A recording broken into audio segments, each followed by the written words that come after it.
Well, Hester and Judith, thank you very much for joining us on the programme. Hester, this is a story of a family that goes through the worst sort of trauma. Just tell us how the story started. Well, this, as you say, it was a terrible tragedy, but this was a family of four fulfilling their lifelong dream, and it did turn into everyone's worst nightmare. They were planning a 5-year circumnavigation of the world. They were out almost 3 years and 30 miles off the coast of New Zealand. A ship with no lights, no radar, no warning sounds, no radio communication, kept watching the lights of the sailboat of the Sleavin family, the Melinda Lee, and they didn't alter course to avoid a collision or make anybody aware that they were even out there. It was a dark and stormy night, and they just kept approaching the sailboat until there was no recourse but to alter the course that they were on. And at random, they chose 10 degrees, hence part of the name, and turned right into the Sleavin sailboat and killed their son Ben, who was right at the point of impact. The impact was so huge that it had sheared everything off the deck, and the life raft that was in a stainless steel carrier too went with it. So to their horror, they were already so grief-stricken because this was such a loving family, and they had to leave their son Ben behind. Fortunately, a half-inflated dinghy that was still tied to a part of the boat, which was by now rapidly sinking, was at least manageable to get off. But as I say, it was half inflated for the passage, and there would be no means to propel them in the right direction because the oars and the motor had been safely stowed. So they had to depend upon this. They also thought that this ship would somehow rescue them because the laws of the sea say that. It's a United Nations clause that says that if you're not put at risk, and of course there was no risk to the ship, that at least they would, you know, be able to get safely ashore. It was a hit and run. The ship left them there. It's, as you say, it's the worst trauma that you can think of. There's a heartbreaking moment in it where Michael, Judith's husband, says, I think we should go and join Ben, who had died, and pulls you both into the water.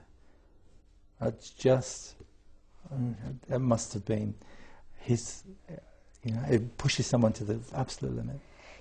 Judith was on watch, and so she was the one most alert to what was happening.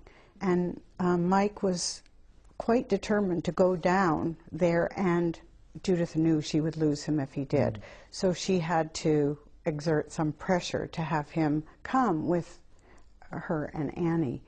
And then, further to that, he couldn't really make decisions. He was much more hypothermic than Judith or Annie because he was in sleeping clothes and he wouldn't take anything. And by this point, because Judith was the person on watch, she was the most stressed, but also the most injured. So with vertebrae crushed and fractured, she would not have been able to get off any clothing without his help. And he said, no, I want my, you know, I want you and Annie to have whatever clothing. The weather was not good. Yes, and I mean, the waters are cold coming into New Zealand in November, and they had already been dumped into the sea a few times in this half-inflated dinghy. So it was windy, so the wind chill factor brings your temperature down. You start losing your, you know, you don't want to lose your core temperature, but when you don't have adequate clothing on and you're in the water, it's really difficult. So then time goes by, you're in the water. What happened after that? Mike and Annie made it through the whole night in these terrible seas, in this half-inflated dinghy. Their deaths, when they came in the morning because of higher seas, was completely unnecessary, completely unnecessary. No calls went to any officials. And so the waves built up, the wind built up, and they had a terrible time staying on this dinghy. A large wave came, they were all spilled out in different directions. And for a few moments, Michael had the old presence of mind. They had so many routines, and when they were in an anchorage and there was any kind of wind change or a shark came or something, it was, Judith, you get the dinghy, I'll get the children. And so the same thing happened. Right. He said, Judith, you get the dinghy, I'll get Annie. Well, by then, it was, Judith went to get it because they would need something to have. And she realized as he was getting further away that he, a strong swimmer, was completely uncoordinated because of his hypothermia, and it was like watching someone in quicksand. And he couldn't get to Annie before she died, and then he himself died. It must have been so hard to read what Hester wrote, to read that passage again. Yeah, yeah. It wasn't as hard as being there, but yeah, it's difficult. You ended up, of all places, in the Bay of Islands, here in New Zealand. But even that wasn't simple. It wasn't just a case of turning up in Paihia and being rescued. You know, that's an interesting thing for me, because I've sailed to New Zealand twice, and I knew the area of the collision.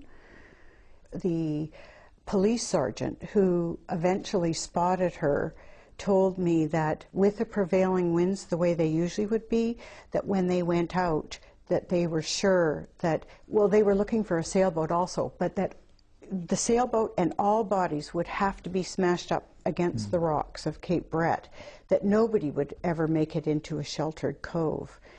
And when he first didn't spot her. He first spotted what he thought were two other people kind of sitting with what he thought was a little boat, that they were having a picnic. And he insisted that the pilot turn around and go back to look. And he said to me later, those were her guardian angels, Hester. Those were her guardian angels. And there are a lot of people who think that she, by some divine intervention, that she made it around into that area so that she could tell the story.